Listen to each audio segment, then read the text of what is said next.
भगवान बहुत अलग अलग बातें बोले हैं, लेकिन ये गीता का चौथा अध्याय का पहला श्लोक, इसमें हम इसको बहुत ही महत्वपूर्ण मानते हैं। एक आम लोगों के लिए भी कहा गया है इसमें कि भगवान कह रहे हैं अर्जुन को, इमं विवस्वते योग्यम प्रोक्तवानहम अव्ययम विवस्वान वे प्राह मनुदीक्षवा कवे व्रति। भगवान यहाँ पर थोड़ा सा एनवाइड है अर्जुन से, क्योंकि वो तीसरे अध्याय में अर्जुन पूछते हैं भगवान से कि जब इतना ही अच्छा ये ज्ञान है और बातें हैं, ज्ञान की चीज़ें हैं, तो आप मुझे युद्ध वाले बुरे कर्म में क्यों फंसा रहे हैं? आप मुझे तो ज्ञान ही दीजिए, जब ज्ञान से सब कुछ हो जाएगा।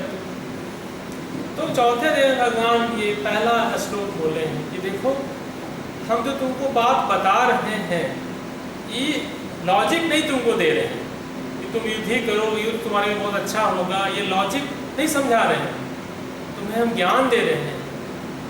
तो जो ज्ञान की बातें हैं ना अर्जुन, तुम भूल बैठ गए। तो सबसे पहले ऐसा नहीं कि तुमको ये ज्ञान हम अभी दे रहे हैं और ये ज्ञान पहली बार किसी को तुमको बताया जा रहा है, ऐसा नहीं है अर्जुन। सबसे पहले मैंने इस ज्ञान को सूर्य को सुनाया। सूर्य का एक नाम वैवस्वान भी है, यहाँ पर इसलिए सूर्य नाम नहीं वैवस्वान है। वैवस्वान ने इस ज्ञान को मनु को सुनाया और मनु ने इस ज्ञान को इक्ष्वाकु को सुनाया। तो ज्ञान ऊपर से नीचे की ओर आ रहा है। भगवान कह रहे हैं कि ऐसा नहीं कि तुमको पहली बार हम सुना रहे हैं, ये मैंने कितने बार लोगों को और पहले भी मैंने सुनाया है। ऐसा देखिए कि इक्ष्वाकु जो थे भगवान राम के वंशज में थे, भगवान राम उनके वंशज में थे और भगवान राम त्रेता युग में जन्म लिए थे।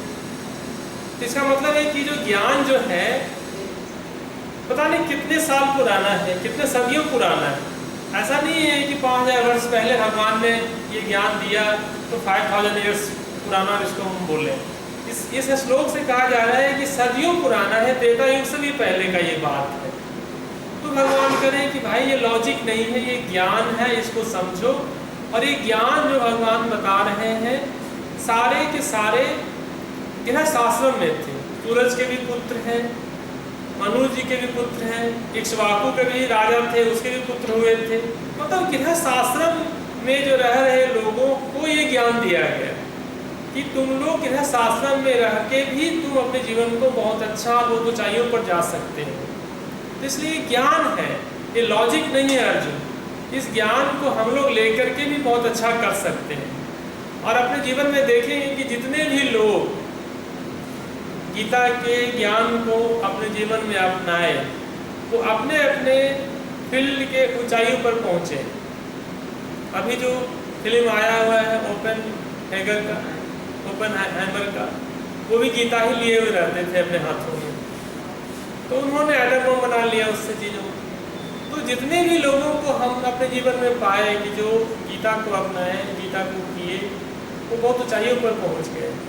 तो ये लॉजिक नहीं है, ये नॉलेज है जो ऊपर से नीचे की ओर आ रहा है, नीचे से ऊपर की ओर नहीं जा रहा है। ऐसा नहीं कि गंगा जी हिमालय से ऊपर से नीचे की ओर आ रही, नीचे से ऊपर नहीं जा रही। तो चौथा अध्याय ये कहता ही है कि ये ज्ञान का भाग है, फोर्थ चैप्टर हमारा। तो ये नॉलेज है, लॉजिक नहीं है। तो ऐसा नहीं समझिएगा कि अर्जुन युद्ध नहीं करना चाह रहे थे तो भगवान उसको लॉजिक दे दे के समझा रहे थे। लॉजिक नहीं दे रहे थे उन्हें कि भाई तुम युद्ध ही करो, तुम्हारे लिए ही बेहतर है। लॉजिक नहीं था, ये ज्ञान था, लॉजिक नहीं था।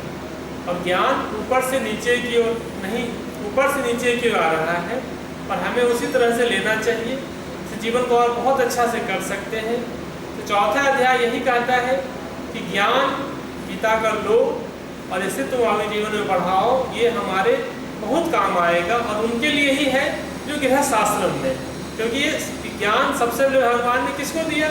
वैवस्वान को, उनकी भी पत्नी थी, मनु को दी, उनकी भी पत्नी थी, इक्ष्वाकु को दिया, वो भी एक राजा थे। तो ऐसा नहीं है कि इस ज्ञान को प्राप्त करने के लिए और करने के लिए जंगल और पहाड़ों पर जाना पड़ेगा। हम गृहस्थ आश्रम में रह के भी इस ज्ञान के द्वारा बहुत कुछ हासिल कर सकते हैं। तो गीता का चौथा अध्याय का पहला श्लोक इस बात को कहता है कि भगवान कृष्ण ने इस ज्ञान को सबसे पहले अर्जुन को नहीं दिया, सदियों पहले ही इस ज्ञान को अलग अलग लोगों को उन्होंने बांटा है। तो ये बहुत पुराना ज्ञान है, इसको सहेज के रखिए और इसको आगे बढ़ाइए। यही हम लोग से आशा करते हैं कि इसको पढ़िए। Thank you.